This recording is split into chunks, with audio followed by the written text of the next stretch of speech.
반갑습니다. 저는 이디야에서 사역하는 김동식 간사입니다. 오늘 말씀은 사도행전 7장 18절에서 20절, 29절에서 43절입니다. 은혜와 권능이 충만한 스데반 집사는 큰 기사와 표적을 민간에 행했습니다. 그러다가 회당에서 자유민들과 논쟁을 하게 되었는데 스데반의 지혜와 성령의 말함을 당하지 못한 그들이 거짓 증인을 매수하여 스데반이 모세와 하나님을 모독하는 말을 했다고 공회에 고발하였습니다. 대제사장이 이것이 사실인지 신문하자 스데반이 대제사장 앞에서 변론합니다. 먼저 18절에서 20절에 모세가 태어나게 된 경위가 나옵니다. 어린아이들을 내버려 살지 못하게 할 그때 모세가 태어났다고 말합니다. 요셉을 알지 못하는 새 임금이 교활한 방법을 써서 태어난 남자아이들을 다 죽이라고 명령합니다. 위험하고도 두려운 상황 가운데서도 모세는 태어나게 됩니다. 모세는 기적같이 왕궁의 공주에게 입양되어 이집트의 왕자로 자라납니다. 하지만 히브리 사람을 구하려다가 살인을 저지르게 되어 미디안 광야로 쫓겨가게 됩니다. 거기서 양치기로 정착해 살면서 가정을 이루고 두 아들도 낳게 되었습니다. 광야에서 지낸 지 40년이 되었을 때 떨기나무의 불꽃 가운데서 고통 중에 부르짖고 있는 이스라엘 백성을 애굽에서 해방시키기 위해 부르셨다는 하나님의 음성을 듣게 됩니다.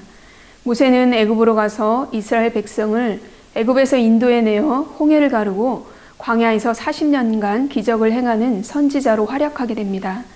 하지만 이스라엘 백성들은 자신들을 애굽에서 인도해내신 하나님과 그분이 세우신 영적 지도자 모세를 따르지 않았습니다. 노예로 살며 고통 중에 부르짖었던 애굽이 좋았다고 불평하며 아론을 부추겨서 송아지를 만들고 자기들이 만든 신을 기뻐하면서 우상 앞에 제사하여 하나님의 마음을 상하게 하였습니다. 결국 하나님으로부터 외면을 당하게 됩니다.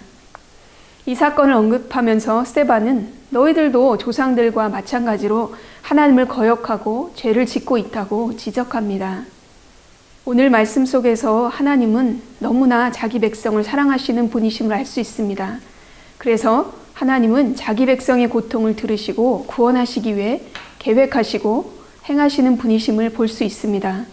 또한 하나님은 전능하신 분이십니다.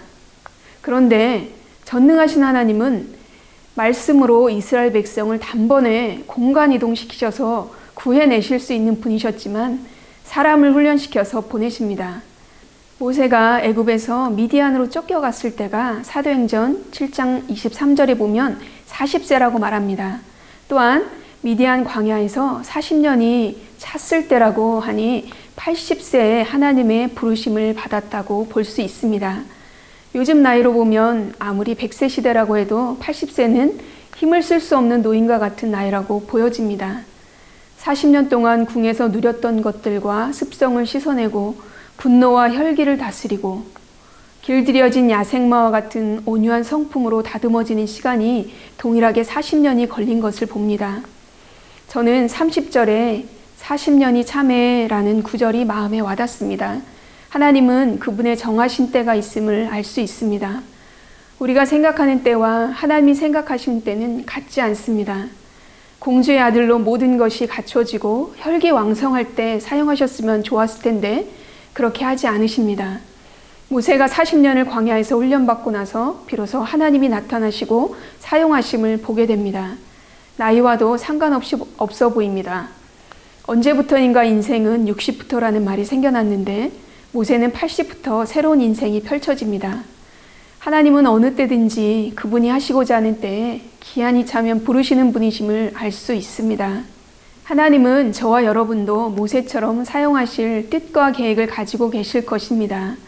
어느 때에 있는지는 알 수 없습니다. 지금은 아무것도 보이지 않는 것 같고 손에 잡히는 것이 없는 것처럼 보입니다. 한편 시간과 여유가 많은 분들도 계실 것입니다. 그러나 시간과 여유가 있다고 아니란 생각을 가져서는 안 됩니다. 어떻게든 되겠지라는 태도로 아무것도 하지 않고 게으름을 피우게 된다면 조상들이 저질렀던 불순종의 죄를 답습했던 이스라엘 민족처럼 될 수 있습니다. 시간이 많고 여유가 있을 이때가 준비되어야 할 때입니다. 영적으로 기도와 말씀의 훈련을 통해 무기를 장착하시고 육적으로는 체력 단련도 하시고 독서도 하시고 새로운 것을 배우기도 하셔서 막혀있는 상황들이 뚫리게 될 때 영혼을 살리고 하나님 나라를 확장하는 일에 유용하게 쓰임받게 되시기를 기도하며 응원합니다. 샬롬.